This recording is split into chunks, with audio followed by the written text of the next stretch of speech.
coco dia neliño yel mama e yin neliñe dia I duan we dia haban we le pinom yanden coco dia neliño yel mama e yin neliñe dia I duan we dia haban we le pinom yanden apiot yan aulian yin jekiri la chanyo bai panur chen dia du taulian chanyo por yanden apiot den pu coco dia tingu undit tingu chiteng ya taulian chinom yo wel tu yanden coco dia neliño yel mama e yin neliñe dia I duan we dia haban we le pinom yanden coco dia neliño yel mama e yin neliñe dia I duan we dia haban we le pinom nyela che hin nya no un chiteng ake duma yin ting gwen pio lon pia duma aben jor pio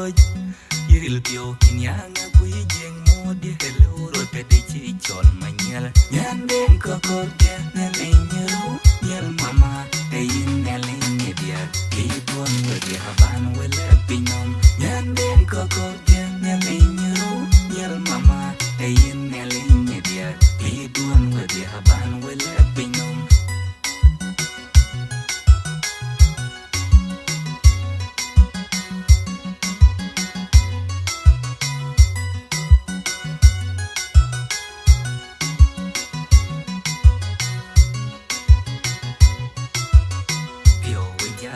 gwen ke balway wek we che en mo en chen an chen we chen ke de lu ti chen nyali nyali mo we yen ba yong galan pag yong we pir ku bu wo ni noy yanden coco dia neliño yel mama e yin neliñe dia I duan we dia haban we le pinom yanden coco dia neliño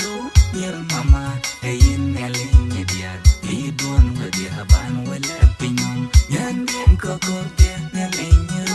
yel mama e yin neliñe dia I duan we dia haban we le pinom